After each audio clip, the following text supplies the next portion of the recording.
Ancītis un Grietiņa. Liela meža malā dzīvoja kāds malkas cirtējs ar sievu un 2 bērniem – Ancīti un Grietiņu. Ģimene bija ļoti nabadzīga un bieži vien viņus mocīja bats.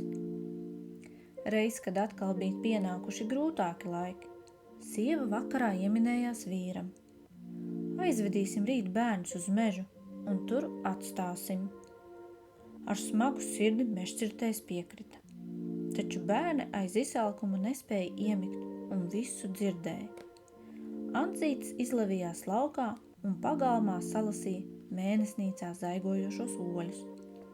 Kad nākamajā dienā vecāki veda Ancīti un Grietiņu uz mežu, tie nevienam neredzot uz taciņas meta akmentiņus. Vecāki atstāja bērnus pašā meža vidū. Mēs tagad dosimies gādāt malku, vakarā atgriezīsimies pēc jums. Viņa apsolīja, taču doto vārdu neturēja. Tā no Ancītis un Grietiņa gaidīja, līdz uzlaiks mēnesis un mirdzošie akmentiņi parādīs ceļu uz mājām. Ak, kā vecāki priecājās atkal satiekot savas atvases. Taču, kad bats no jauna klauvēja pie durvīm, bērni vēlreiz nokļuva mežā. Šoreiz Ancītim neizdevās salasīt akmentiņus, tāpēc viņš drupināja maizes riecienu un ik pēc gabaliņa nometa pa druskai. Bērni domāja, ka tā viņi varēs atrast mājupceļu. Taču līdz vakaram putni visas drupačas jau bija uzlasījuši. Ancīts un Grietiņa ilgi klimta pa mežu, līdz beidzot uzgāja kādu būdiņu, kas celta no maizes un piparkūkām. Beidzot varēsim ieturēt kārtīgu maltīti, nopriecājās Ancītis. Puisēns nolauza katram pa gabaliņam piparkūkus un bērni sāka ēst gardu muti. Te pēkšņi no būdiņas atskanēja smalka balstiņa. Kas tur ir? Kas tur staigā un skrubina manu mājiņu? Bērni atbildēja. Tas tikai vējiņš, zilo debesu dēliņš. Un turpināja mieloties. Te pēkšņi atvērās durvis un pa tām iznāca veca sieviņa. Viņa ievilināja abus būdiņā, izliktamās ļoti jauka. Bet patiesībā tā bija ļauna ragana, kas vēlējās bērnus apēst. Kad jau pamazām ausa rīts, viņa ieslēdza Ancīti kūtiņā. Ragana zēnu bagātīgi baroja, toties Grietiņai nācās smagi strādāt. Katru rītu vecā pienāca pie kūtiņas un sauca. Ancīti, pastiep pirkstiņu, gribu paskatīties, vai esi jau gana apvēlies. Bet Ancītis nedeva vispirkstu, bet gan vistas kaulu. Ragana bija pusakla, tāpēc neko nesaprata. Tik brīnījās, ka nekādi nesanāk Ancīti nobarot. Vienu rītu veča vairs nespēja nociesties un teica.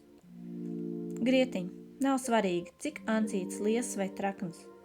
Rīt es viņu nokaušu un izvārīšu. Bet vispirms mēs izcepsim maizi. Krāsns jau iekurta. Ielien iekšā un paskaties, vai tā pietiekami uzkarsusi. Taču meitenīte nojaut, ka ragana grib viņu izcept un apēst. Tāpēc izlikās nesaprotam un brīnījās. Es nezinu, kā tas jādara. Palūkojiet pati. Un kad ragana bārdamās iebāza galvu krāsnī, Grietiņa to pagrūda un vecā iezvēlās iekšā. Tad meitene aizcirta krāsnus durtiņus un aizšāva aizbīdni. Tā nu ragana sadega, baisi kaukdama. Ragana beigta, bērni līksmoja. Pēc tam viņi palūkojās visapkārt un ragans būdiņā atrada daudz pērļu un dārgakmeņu.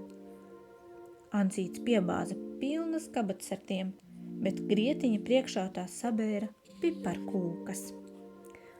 Abi priecīgi steidza māju. Pēc neilga laika viņi nonāca pie liela ezera. Kā gan mēs tiksim tam pāri? Šeit nav ne tilte, ne laivas, bēdājās Ancītis. Bet te pēkšņi Grietiņa ieraudzīja pīli, kas peldēja ezerā. Pīlīt, vai pārcelsim mūs uz otru krastu? Viņa jautāja.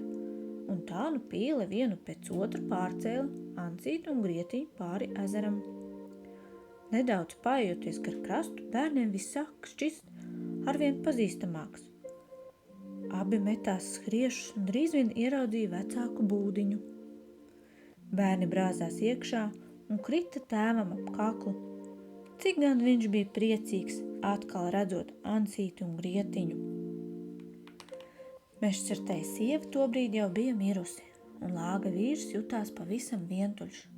Apkā viņš pārdzīvojis, ka toreiz atstājis bērnus mežā, bet tagad visi trīs priecājās par atkal redzēšanos. Bērni parādīja tēvam atnestās bagātības. No tā brīža viņi nekad vairs necieta badu, un visi kopā dzīvoja laimīgi, priekā un pārticībā vadot ilgus gadus.